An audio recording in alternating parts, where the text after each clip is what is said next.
Athmallik block ସହକାରୀ ନିର୍ବାହୀ ଯନ୍ତ୍ରୀଙ୍କ ଘରେ ଭିଜିଲାନ୍ସ ରେଡ୍। ଆୟ ବହିର୍ଭୂତ ସମ୍ପତ୍ତି ଠୁଳ ଅଭିଯୋଗରେ ଭିଜିଲାନ୍ସ ରେଡ୍ କରିଛି। ମୋଟ 9ଟି ଜାଗାରେ ଚାଲିଛି ରେଡ୍।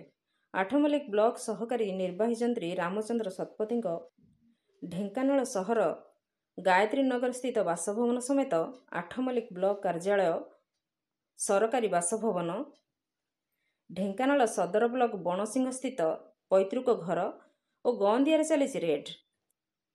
ତା ସହିତ ଭବାନୀପାଟଣା ଧର୍ମଗଡ଼ ଓ ଜୁନାଗଡ଼ରେ ଥିବା 2 ଝିଅଙ୍କ ଘରେ ବି ଚାଲିଛି ରେଡ୍। ଅଧିକ ତଦନ୍ତ ପାଇଁ ଆଠମଲ୍ଲିକ ବ୍ଲକ ସହକାରୀ ନିର୍ବାହୀ ଯନ୍ତ୍ରୀ ରାମଚନ୍ଦ୍ର ଶତପଥୀଙ୍କୁ ଢେଙ୍କାନାଳରୁ ଆଠମଲ୍ଲିକ ନେଲା ଭିଜିଲାନ୍ସ ଟିମ୍।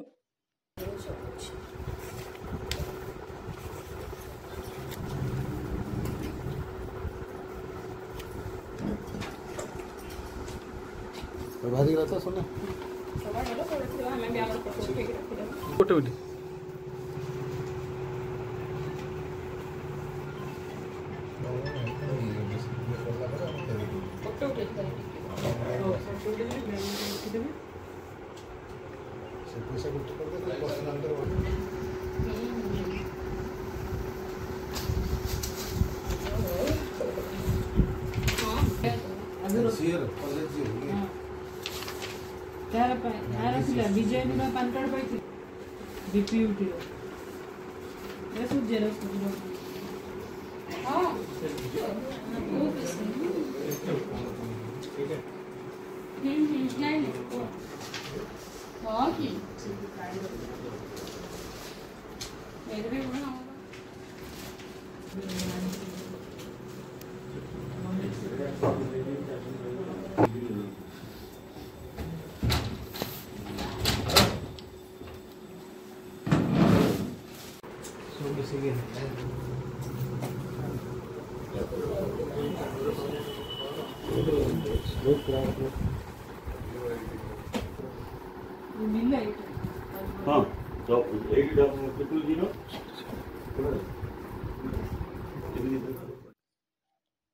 ଢେଙ୍କାନାଳରୁ ସୌମ୍ୟରଞ୍ଜନ ମହାନ୍ତିଙ୍କ ରିପୋର୍ଟ, ନାଗରାଜ ନ୍ୟୁଜ୍।